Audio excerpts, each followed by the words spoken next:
நானும் என் கணவரும் 1996 மும்பையிலேருந்து சென்னை வந்துட்டு இருக்கோம். அப்போ ஓடும் ட்ரெயின்லேருந்து எதிர்பாராத விதமாக ட்ரெயின்லேருந்து 90 கிலோமீட்டர் ஸ்பீடில் ட்ரெயின்லேருந்து கீழே விழுந்துட்டார். அதுக்கப்புறம் நடந்ததை பின்னாடி பகிர்ந்துக்கிறேன்.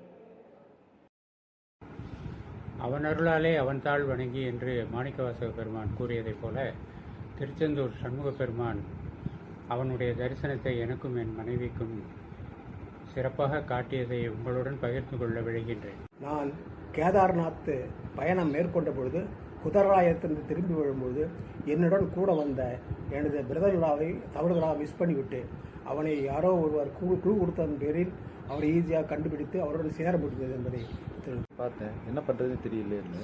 அப்போ அந்த போலீஸ்காரன், உங்கள் அப்பா என்னோட குருநாதர், நீங்கள் அவரோட பையன், அவருக்காக நான் எதாவது செய்யணும் அப்படின்னு சொல்லி சொன்னான். அப்புறம் என்னுடைய இவரை வெளியில் விட்டான்.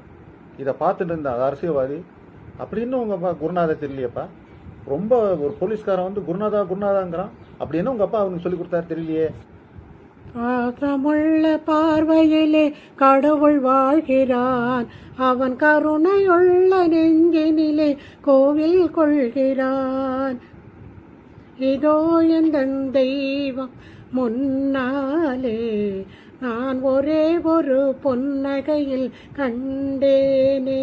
என் பையன் பிடெக் முடிச்சுட்டு அவனுக்கு இன்ஃபோசிஸில் வேலை கிடச்சிது. அந்த டைம் பார்த்து எங்களோட ஃபேமிலி ஃப்ரெண்டு இப்போ நீ வேலைக்கு அனுப்ப போறியாடா, அப்ராட் படிக்க அனுப்பக்கூடாதா அப்படின்னு கேட்டார். நாங்கள் யோசனை பண்ணுறோம். புரியாத பாஷை, மிகவும் மன கஷ்டத்தில் இருக்கும்போது இரு நபர்கள் எனக்கு தெய்வ வடிவில் உதவி செய்தது போல் உதவினார்கள். அதை உங்களுடன் பகிர்ந்து கொள்வதில் மிக்க மன நிறைவு அடைகிறேன். 3வது நாள் பரிக்கிரமா.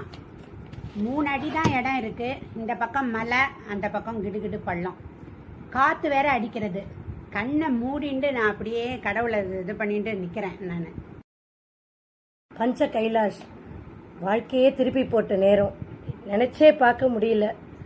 அந்த மாதிரி ஒரு தருணம் வாழ்க்கையில் ஒரு தெய்வ ரூபத்தில் ஒரு மனுஷன் என்னை காப்பாற்றினான். நானும் என் கணவரும் ஆந்திர மாநிலத்தில் உள்ள பத்ராஜலத்திற்கு ஸ்ரீ ராமபிரானை தரிசிக்க சென்றிருந்தோம்.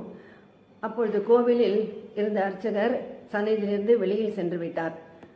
அப்பொழுது எங்களுக்கு ஏற்பட்ட ஒரு அனுபவத்தை உங்களுடன் பகிர்ந்து கொள்ள இருக்கிறேன். என் கணவர் பணி நிமித்தமாக ஆப்பிரிக்க நாடான ஜாம்பியாவின் தலைநகர் லுசாக்காவிற்கு சென்றார். அவருடன் நானும் சென்றேன். மண்வளம் நிறைந்த நாடு. நம்ம போன உடனே நமக்கு ஒரு நல்ல அழகிய வீடும் ஒரு காரும் கொடுத்து விடுவார்கள். தூணிலும் இருப்பார், இரும்பிலும் இருப்பார் என் நரசிம்மர். அணுவிலும் இருப்பார், ஆட்டோவிலும் இருப்பார் என் நரசிம்மர்.